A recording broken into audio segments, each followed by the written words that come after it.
Alors, pour cette histoire, il y a plusieurs morales, comme dans la précédente histoire. Il y avait plusieurs morales. Dans cette histoire aussi, il y a plusieurs morales. C'est-à-dire que Hola chiquitos, la population, j'espère que vous allez bien parce qu'ici tout le monde va bien. Alors cette partie 3, ce n'est que la suite de la partie 2 de ma précédente vidéo. Donc dans cette partie, j'ai décidé de la couper parce que tout simplement, elle allait être hyper longue si je l'avais laissée avec la partie 2. Alors si tu regardes cette vidéo sans avoir regardé les autres parties, je te conseille fortement de le regarder parce que c'est dans sa partie 3, ce n'est juste que la morale de l'histoire. Donc je vous dis qu'est-ce que j'en pense. Alors, je vous laisse avec cette vidéo et regardez-la. À tout à l'heure. La mort et la vie sont au pouvoir de la langue. Qu'est-ce que cela veut dire? Cela veut dire que tout ce qu'on sort de notre bouche, tout ce qu'on va sortir de notre bouche, ont le pouvoir, en fait, tout ce qui va sortir de notre bouche a le pouvoir de construire ou de détruire. Parce qu'on voit que juste avec le mot que la maman a prononcé, juste le mot en fait que la maman a utilisé pour jurer et les arguments qu'elle a utilisés ont eu des répercussions dans la vie de ses filles. Voilà, donc c'est très important. Franchement, c'est très important. Faut faire attention à ça. Des fois, on n'a pas besoin d'avoir recours à la sorcellerie, comme on dit la plupart du cas dans la culture africaine. C'est juste en fait les mots qui sont utilisés qui ont cette capacité en fait de freiner la vie d'une personne. Et ici à l'occurrence en fait c'était les mots que la maman avait utilisés. C'est-à-dire déjà qu'elle a eu le fait de jurer. Déjà le mot jurer c'est déjà un mot, c'est pas un mot anodin, tu vois, c'est pas comme si tu buvais de l'eau. Et aussi le fait qu'elle a utilisé des arguments. Voilà, donc ça, tout ça, c'est ce qui a fait que non seulement ça détruit en fait, entre guillemets, on va pas dire, on peut dire détruit dans le sens que ça a tué ses enfants, mais ça a freiné en fait la vie de ses enfants. Après, ce que je peux dire, c'est que en fait, il faut vraiment faire attention. Il faut faire attention à notre entourage, il faut faire attention à tout le monde parce que même Dieu nous a dit, faites confiance, ne faites pas confiance aux hommes. Quand il dit ne faites pas confiance aux hommes, il inclut tout le monde. C'est pas juste les hommes, il inclut tout le monde. C'est-à-dire que on connaît pas le cœur d'une personne, on connaît pas le cœur de nos proches. Après, j'ai pas dit que tout le monde est mauvais, hein. Attention, je vous vois déjà venir à dire ouais, bah notre mère, notre père, notre sœur est mauvais. Non. Pas du tout. Ce que je veux dire, c'est qu'il faut faire attention à tout le monde parce qu'on est tous imparfaits. On a tous de la colère, on a tous on est imparfait en fait. Personne n'est parfait parce que la personne qui dit qu'elle est parfaite, elle te ment. La personne qui va te dire ah, je suis parfaite, je vais pas te faire ça, elle te ment. Parce que là, nous tous, on est imparfaits et on connaît jamais une personne au bout du doigt. On connaît pas, je sais pas, au bout du doigt. On ne connaît pas une personne totalement, à 100%. On ne connaît pas une personne à 100%, franchement. Donc, il faut faire attention. Oh, c'est ma meilleure amie. Meilleure amie, ça n'existe pas. Ça n'existe pas, les meilleurs amis. Ça n'existe pas.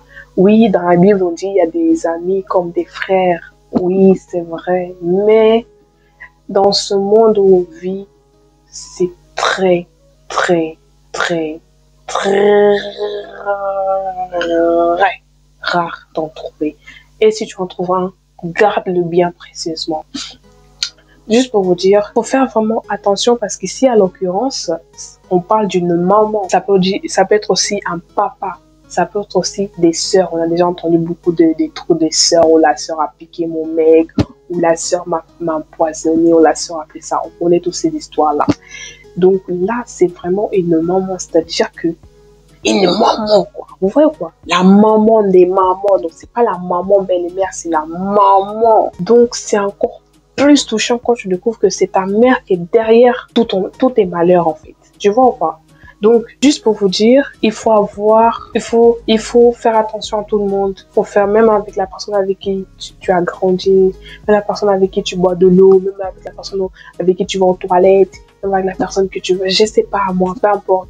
Faut faire attention à tout le monde. Et ce n'est pas tout le monde qui va te montrer ses véritables intentions. Il y a d'autres personnes qui peuvent venir par des ruses, d'autres personnes peuvent venir directement te dire, bah écoute, je t'aime pas et j'ai fait tout ça pour te détruire. Voilà. Parce que nous, franchement, nous les êtres humains, on a trop tendance à dire que ça n'arrive qu'aux autres. C'est-à-dire, on entend l'histoire dire, oh la pauvre, oh la honte, oh la je sais pas quoi. Oh là là. Ça n'arrive qu'aux autres. Et on a tendance à fermer nos yeux concernant nos proches. Il faut laisser l'œil ouvert. L'œil ouvert, comme ça. Prends. Vas-y, j'en ai marre. Il faut vraiment avoir l'œil ouvert, se méfier de tout le monde. Et ce n'est pas parce qu'une personne prie, je le dis encore une fois, que cette personne, elle est vraie. Ouais. C'est pas parce qu'une personne prie que cette personne, elle est vraie. Parce que tout le monde peut prier. Hein. Même le diable, il prie. Si le diable, il prie. Et nous, qui sommes-nous pour pas prier? Oh, prie autre chose. Alors, une bonne personne. Franchement, moi, je parlais comme ça. Hein. Je parlais de ce que moi, j'ai tiré de cette histoire. D'accord? Je parle de ce que j'ai tiré de cette histoire. Dans cette histoire, moi, j'ai compris qu'une bonne personne, tu ne le trouves pas 2 fois, 3 fois, 4 fois, 5 fois. Tu peux trouver une bonne personne parmi, je sais pas, des millions. Tu vois ou pas? Parmi des millions. Des fois, tu peux trouver la bonne personne là. Surtout pour tout ce qui est mariage et tout, tu peux trouver la bonne personne. Vous pouvez rencontrer des difficultés et tout, tu vois. Mais tant que dans ta tête, tu sais, cette personne, c'est une bonne personne. Je sais que là, il y aura des difficultés et tout. Mais, dans le futur et tout, je serai bien avec elle. Tu vois ou pas?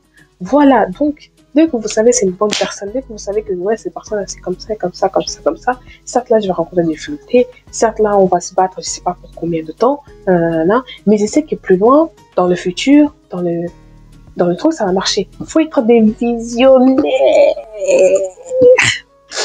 Il faut être non, franchement là je parle comme si je rigolais, tu vois, à la rigolade, mais en vrai c'est vrai, hein. C'est vrai ce que je vous dis. Il faut être des visionnaires, c'est-à-dire que tu vois pas là. Là, je rencontre des difficultés. Ok, ces difficultés-là, je rencontre. Est-ce que dans le futur et tout, ça sera comme ça? Non. Là, je rencontre des difficultés, c'est le premier obstacle. Vas-y, on va traverser cet obstacle. Allez, on va réussir. Coûte que coûte, on va réussir. Voilà, parce que là, en fait, ces filles, moi, j'ai remarqué que si vraiment, malgré l'opposition de leur mère, il y a eu quand même des personnes qui étaient des bonnes personnes. Il y a eu quand même, parmi tout ça, il y a une bonne personne qu'elles ont présentée. Donc, si parmi elles s'étaient vraiment opposées et qu'elles étaient sûres d'elles, je suis sûre qu'elles n'allaient pas se retrouver dans des problèmes comme ça. Après, je ne suis personne pour les juger, mais voilà, elles n'allaient pas se retrouver dans des problèmes comme ça. Par exemple, pour la première, je suis sûre que parmi ces prétendants, il y avait une personne qui était bien. Mais malgré l'opposition des gens, malgré l'opposition de leur mère, il s'est dit, écoute, voilà la raison, tu vois. Après, c'est que moi, je peux dire aussi à certaines personnes, les personnes peuvent venir avec des bonnes intentions, mais quand elles rencontrent des difficultés, ils partent. Ce n'est pas, ils partent parce qu'ils t'aiment pas. Ils partent parce qu'ils ont vu aussi que de ton côté, tu veux pas te battre. Ça ne sert à rien de te battre avec une personne en face de toi qui montre qu'elle ne veut pas se battre. C'est comme si, genre, tu te battais, tu étais tout seul dans un combat, quoi. À quoi ça sert d'être dans un combat, dans une guerre, toute seule? Les soldats, ils partent bien avec leurs collègues. Ils sont bien, il y a plein de personnes qui luttent contre l'ennemi. Mais là, c'est pas l'ennemi, mais voilà, c'est une façon de parler. Donc, pourquoi aller dans un combat, dans une bataille toute seule? T'as bien besoin de quelqu'un qui va t'épauler. Et là, en l'occurrence, je pense que dans les prétendants, ils se sont dit, attends, leur mère s'oppose. Je veux me battre, mais je veux me battre toute seule, en fait. Donc, autant partir, autant la laisser faire ses choix. Donc là, la fille aussi d'un côté, voilà, elle s'est retrouvée dans la quarantaine. Après, je peux pas lui dire, ouais, t'aurais dû faire ça, non. C'est pas facile surtout de s'opposer aux parents. Après, autre chose, et là, je transpire, les gars. Et après, autre chose, c'est que je voulais dire, c'est que quand il s'agit de mariage, en fait, c'est grave combattu. Moi, personnellement, j'ai entendu des histoires, des personnes qui me parlaient et tout, que lorsqu'ils, je sais même pas comment parler, des fois, tu vois. Et je vous jure, j'ai mon frère à côté, il fait que des bêtises. Il vient d'éteindre ma deuxième ring light, là. C'est incroyable, ce gosse. Tu as fini? As-tu fini? En plus, il rigole. Je vous montre sa tête, là, on dirait il se fout de ma tête. Il s'est dit, et je vais faire tout ce que je veux, en fait. Ouais, je vois, voilà, tout ce qui est mariage, tout, c'est grave combattu parce que déjà, de un, il y a des personnes autour de toi, des jaloux. C'est sûr, il y a toujours des jaloux. Hein. Ça, peu importe où tu vas. Si quelqu'un n'est pas jaloux de toi, dis-toi que tu as rien de spécial. Voilà, c'est peut-être cru ce que je dis, mais si une personne n'est pas jalouse de toi, pose-toi des questions. Parce que généralement, dans la plupart des cas, si tu as quelque chose vraiment, une étoile, quelque chose, il y aura toujours des personnes autour de toi qui seront jaloux de toi. Si une personne autour de toi n'est pas jalouse, ne s'occupe pas de toi, pose-toi des questions. C'est pas normal, c'est bizarre. C'est bizarre. Pose-toi des questions. Du coup, je pense qu'il y a aussi des personnes, pas peut-être leur mère, parce que leur mère a agi d'une manière égoïste, c'est-à-dire que voilà, elle voulait que ce soit elle absolument.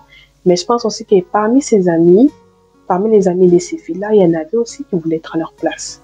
Parce que ce n'est pas tout le monde qu'on vient leur demander le mariage. Hein. Des gens, ils sont là depuis 20 ans, 25 ans et tout, ils n'arrivent pas à se marier. Prenez juste le cas de la mère. D'une certaine façon, c'était aussi une certaine jalousie. Elle se disait, mais comment ça se fait, mes enfants, ils se marient, moi, je ne me marie pas. Vous voyez ou pas? Donc, juste pour dire, parmi ses amis, il y a peut-être des personnes qui ont aussi profité dans le fait que leur mère lui disait, bah, marie-toi pas avec ces prétendants, mariez-vous pas avec ces prétendants-là. Du coup, il y en a d'autres qui les encourageaient. Parce que ce n'est pas tout le monde, en fait, qui voudrait voir l'enfant d'une personne vouloir se marier. Ce n'est pas tout le monde. Ce n'est pas tout le monde.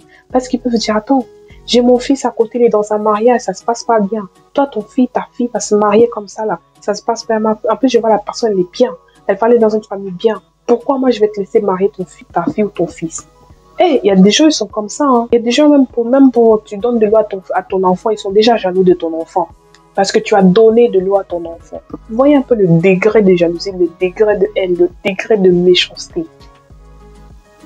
C'est juste pour dire, voilà, il faut vraiment faire attention à tout le monde. Après, oui, il y a aussi des personnes autour de toi qui peuvent aussi, pas d'une façon genre par méchanceté, mais peut-être projeter leur mauvaise expérience sur toi. C'est-à-dire qu'ils ont une très mauvaise expérience et du coup, ils se disent, non, fais pas ça, nanana, nanana, nanana, par rapport à eux, par rapport à leur expérience à eux. Tu vois ou pas? Donc, il faut vraiment faire attention à tout, et ne pas être influençable. C'est ça aussi. Vous là, on vous voit. Bon, voilà les gars, on arrive à la fin de cette vidéo. Je pense qu'elle va durer, elle va vraiment durer. Donc, je vous souhaite bonne chance. Pourquoi j'ai dit bonne chance en fait? Donc voilà, regardez bien la vidéo, suivez bien l'histoire, écoutez bien tout ce que je suis en train de dire, parce que c'est vraiment très important. Voilà. Donc, on se voit pour la prochaine vidéo. Bye!